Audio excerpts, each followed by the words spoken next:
Selamat siang. Kami dari kelompok K akan menjelaskan laporan praktikum mekanika tanah 2. Sebelum kami menjelaskan, saya akan memperkenalkan nama kelompok. Saya sendiri, Dewi Hartini Kalei, NBI 145, Naval Yafisani, NBI 137, Ari Widyadana, NBI 141, Muhammad Arif Rahman, NBI 143, Muhammad Rudolf Nurkusuma Putra, NBI 146, Muhammad Izur Romadoni, NBI 148, Muhammad Rafli Nurabidin, NBI 149, dan Dafa Alif Juliansyah, NBI 152. Baik, kami akan menjelaskan laporannya. Terlebih dahulu, kita mulai dari bab 1, yaitu sondir. Baik, saya akan membacakan bab 1 sondir. Yang pertama ada alat dan bahan, yaitu 1. Mesin sondir ringan atau kapasitas 2 ton. 2. Seperangkat pipa sondir lengkap dengan batang dalam sesuai dengan kebutuhan masing-masing pipa panjangnya 1 meter. Yang ketiga, manometer 2 buah dengan kapasitas 0 sampai 60 kg per cm persegi atau 0 sampai 250 kg per cm persegi. Yang keempat, bikonus. Yang kelima, 4 buah angker daun ulir masing-masing panjangnya 1 meter. Yang keenam, kunci, kepala pipa, dan lain-lain. Next. Langkah kerja. Yang pertama, tentukan lokasi yang akan disondir dan tentukan titiknya. Yang kedua, pasang 4 buah angker dengan cara memasukkan angker ke dalam tanah secara kuat, sehingga nantinya bisa menahan mesin sondir dalam keadaan vertikal dan kokoh. Yang ketiga, periksa minyak hidrolik atau harus bebas dari gelembung-gelembung udara. Yang keempat, pasang bikonis pada ujung pipa pertama dan dilengkapi dengan kepala pipa. Yang kelima, pasang rangkaian pipa pertama nomor 4 pada mesin sondir. Yang kelima, tekanlah pipa untuk memasukkan bikonus sampai kedalaman tertentu, umumnya setiap 20 cm. Yang ketujuh, rubah kunci kepala pipa dan tekanlah batang dalam dengan cara berikut. Tanah pipa, sondir dengan kunci supaya pipa luar tidak ikut jalan. Selanjutnya akan dilanjutkan oleh teman saya.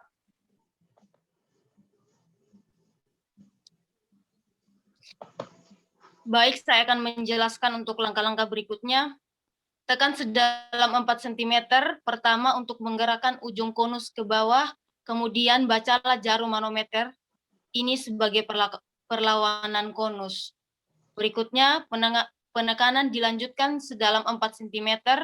Kedua, untuk menggerakkan konus dan bikonus ke bawah, selanjutnya bacalah jarum manometer.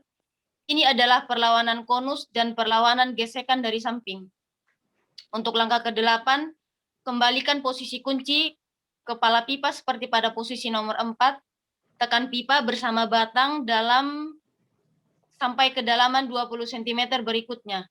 Setiap kedalaman bertambah 20 cm, ulangi percobaan di langkah nomor 7. Selanjutnya akan dijelaskan oleh teman saya.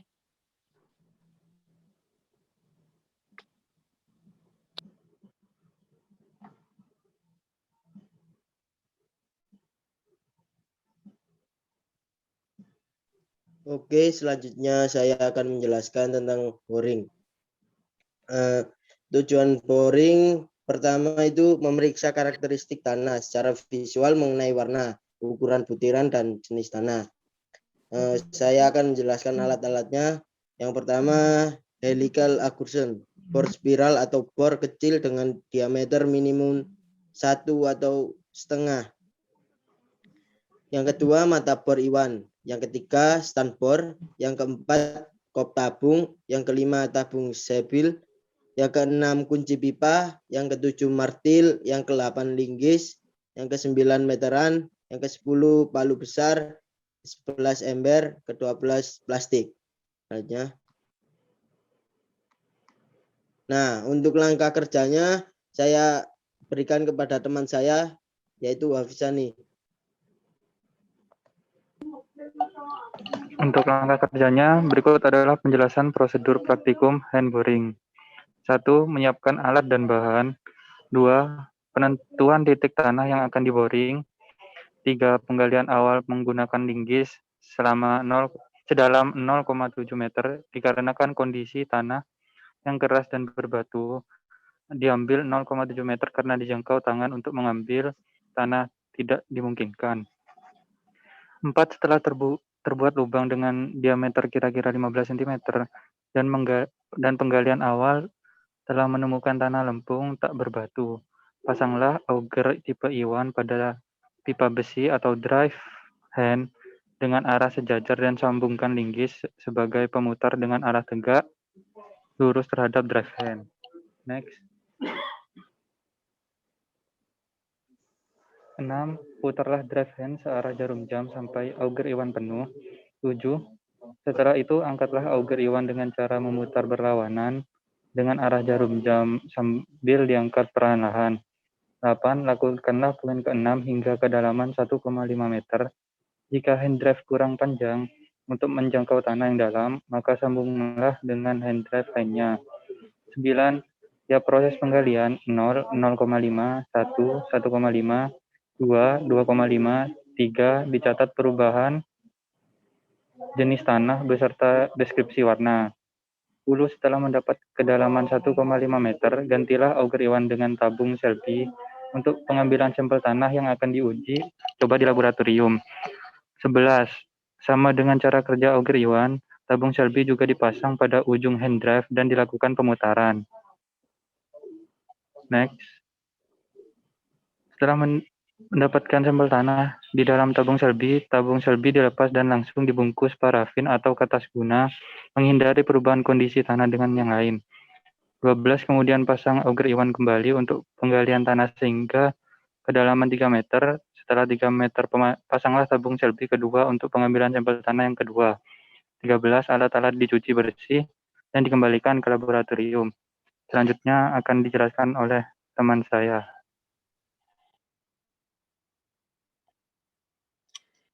Baik, saya akan menjelaskan bab 3 tentang unconfirmed compression test. Dalam tujuan praktikum tes ini, yaitu pemeriksaan ini dimaksud untuk menentukan besarnya kekuatan tekan bebas. Unconfirmed compression test ini dilakukan untuk mengetahui unconfirmed compression strength. Selanjutnya yaitu alat dan bahan. Yang ke-1 adalah mesin unconfined, 2 X grinder, 3 cetakan benda uji, 4 pisau atau kapi atau gergaji triplek.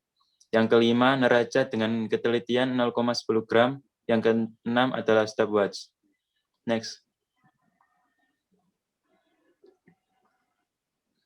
Selanjutnya yaitu akan dibacakan oleh Lasso. Selanjutnya adalah langkah kerja. 1. Pemeriksaan unconfined dengan pengontrol regangan. 2. Letakkan benda uji pada mesin tekan unconfined secara sentris. Atur posisi uji sampai menyentuh plat proving ring. 3. Atur plat lengan penurunan betul-betul menempel di arloji penurunan. 4. Atur kedua jarum arloji di posisi 0. Dalam kurung arloji penurunan maupun arloji proving ring. 5. Putar rengkol alat unconfined dengan kecepatan kurang lebih 0,5% sampai dengan 2% dari tinggi contoh selama 1 menit. Lakukan pembacaan jarum arloji proving ring. Setiap jarum arloji penurunan bertambah 20 deviasi. Pembacaan ini terus dilakukan sampai benda uji mengalami keruntuhan. Dalam kurung atau bisa dilihat makin kecilnya pembacaan jarum arloji proving ring walaupun regangannya semakin besar. 6. Jika regangan telah mencapai 20%, tetapi belum terjadi keruntuhan, maka pemeriksaan dihentikan. Next.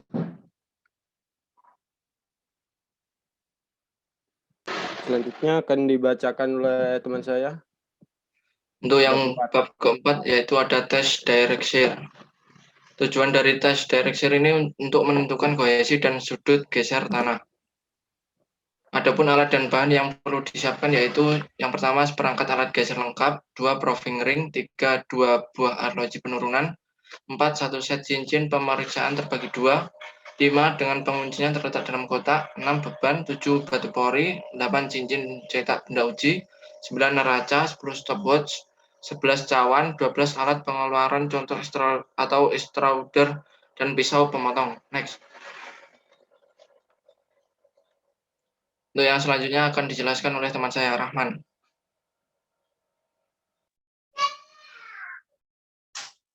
Langkah kerja dari Derek Share adalah 1. Timbang benda uji. 2. Masukkan benda uji dalam cincin pemeriksaan yang dalam keadaan terkunci menjadi satu dan pasanglah batu pori di bagian atas dan bawah. 3. Pasang stang penekan vertikal untuk memberi beban normal pada benda uji. 4. Pasang arloji untuk penurunan dan horizontal. 5. Berikan beban pada tempat stang penekan sesuai yang diperlukan. Segera isilah kotak cincin pemeriksaan dengan air sampai penuh. 6. Diamkan benda uji sehingga konsolidasi selesai. Catat proses arloji penurunan sesuai dengan cara pemeriksaan konsolidasi. 7. Setelah konsolidasi selesai, hitung T50 untuk menentukan kecepatan pergeseran. Kecepatan pergeseran dapat ditentukan dengan membagi deformasi geser maksimum dengan 50 kali T50. Deformasi maksimum kira-kira 10% diameter asli benda uji. 8. Lepas kunci di kotak cincin pemeriksaan. 9. Lakukan pemeriksaan sehingga tekan geser konstan dan bacalah arloji geser setiap 15 detik yang sesuai dengan kecepatan deformasi di AD nomor 7. 10. Ulangi langkah-langkah bab 3 dan lanjutkan ke langkah bab 4 dari AD1 sampai AD8 kecuali pada langkah AD5. Cara memberi beban. Beban kedua sama dengan 2 kali beban pertama. Beban ketiga sama dengan 3 kali beban pertama. 11. Hitung daya geser atau P dengan cara mengalihkan arloji profiling dengan angka kalibrasinya. Hitung tegangan geser maksimum T sama dengan T Pmax per A. 12. Buat grafik hubungan antara tekanan dengan tegangan geser maksimum. Hubungan ketiga titik yang diperoleh sehingga membentuk garis lurus yang memotong sumbu vertikal pada harga kohesi dan memotong sumbu horizontal dengan sudut geser tanah sesuai dengan persamaan T sama dengan tekanan dan sudut geser tanah. Sekian penjelasan dari kelompok kami. Apabila ada salah kata, mohon maaf. Assalamualaikum warahmatullahi wabarakatuh.